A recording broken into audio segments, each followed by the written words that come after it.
बहुत बदल सी गई थी जिंदगी उसके जाने के बाद। करण को याद कर वह रो पड़ी। आज भी लगता है जैसे अभी अभी ये हादसा गुजरा हो। उस दिन सोनल का दुर्भाग्य प्रबल था जो करण को उससे दूर ले गया था।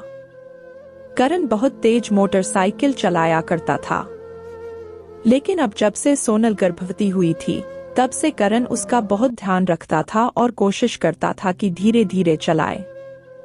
उस दिन करण सोनल से कह रहा था, मैं अब और मेहनत करूंगा और इस बच्चे के जन्म से पहले एक गाड़ी जरूर ले लूंगा। मैं नहीं चाहता कि मोटरसाइकिल में बार बार बच्चे को ले जाएं।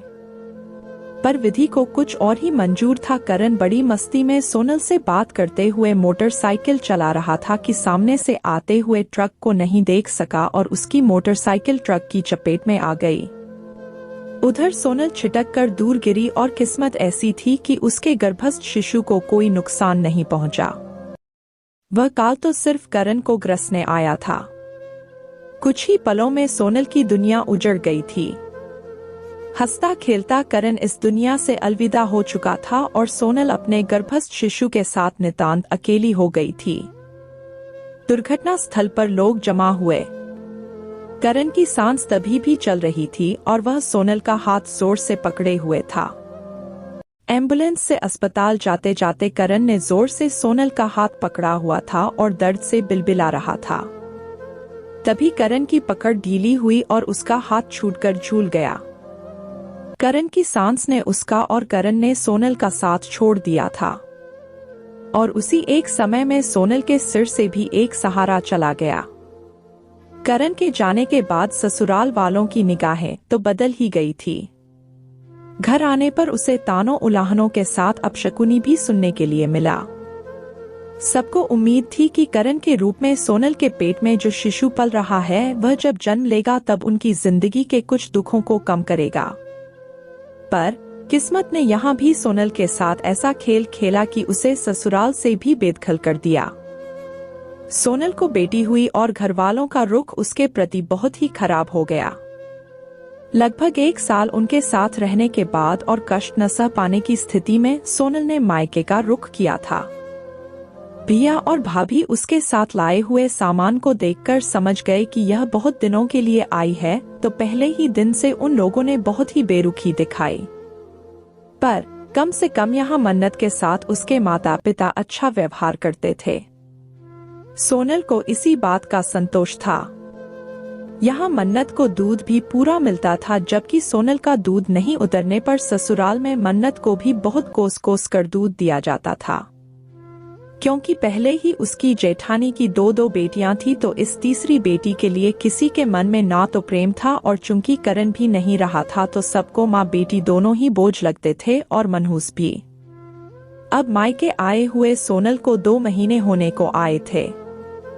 धीरे धीरे उसकी भाभी सावित्री ने अपने छोटे बच्चे का बहाना करके रसोई के काम के साथ घर के अन्य काम का बोझ भी सोनल के ऊपर डाल दिया था। माँ सब देखती समझती पर चुप रहती थी, क्योंकि बाबूजी रिटायर्ड हो चुके थे और घर रमेश की कमाई से ही चलता था। सोनल अपने आने से उनके बढ़े हुए खर्चे को समझ रही थी और कुछ काम करके थोड़ा आर्थिक संबल पाना चाहती थी। पर कैसे और क्या काम करे उसे कुछ समझ में नहीं आ रहा था, क्योंकि वह सिर्फ ग्रेजुएट थी और नौकरी करने के लिए कुछ टेक्निकल डिग्री भी चाहिए थी। फिर अभी मन्नत लगभग साल भर की होने जा रही थी, सो उसे किसके भरोसे छोड़कर जाती। इसलिए सोनल कुछ और सोच नहीं पा रही थी। एक दिन शाम को सोनल उदास बैठी थी कि तभी पड़ोस में रहने वाली एक चाची आई और बातों बातों में उसने उसकी माँ से कहा कि सोनल चाहे तो कोई काम कर सकती है।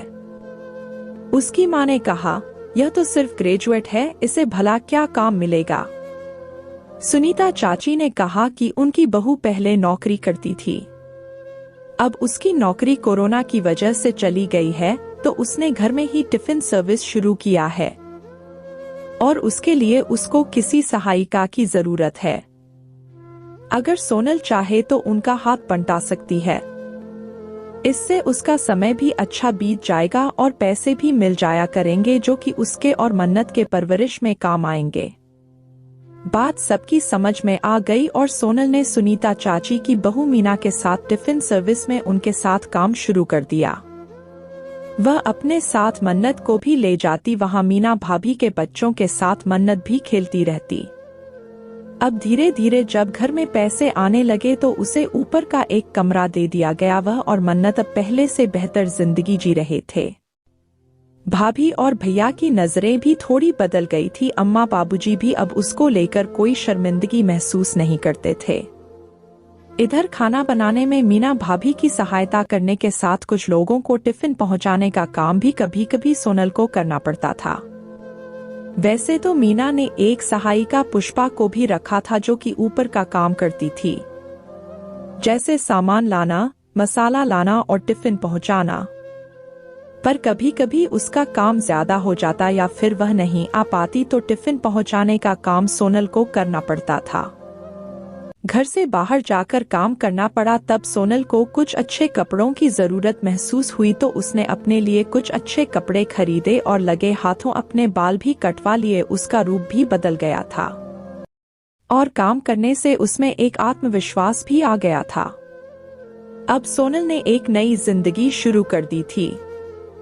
अब सोनल को मायके में भी सम्मान मिलने लगा था। अब वह इस कोशिश में थी कि जल्दी ही कोई अच्छा घर किराए पर ले ले और बिटिया के साथ वहां शिफ्ट हो जाए ताकि मायके में हमेशा उसका सम्मान बना रहे। सोनल ने हौसला किया और उसकी स्थिति पहले से बहुत बेहतर हो गई। सोनल अब यह बात बेहतर समझ गई थी कि आत्मसम्मान की जिंदगी जीने के लिए हिम्मत करनी पड़ती है और मेहनत और लगन से काम करना पड़ता है, तभी सफलता हासिल होती है। मित्रों, इस कहानी से आप क्या सीखें हमें कमेंट में जरूर बताना। साथ ही वीडियो को लाइक करना ना भूलें।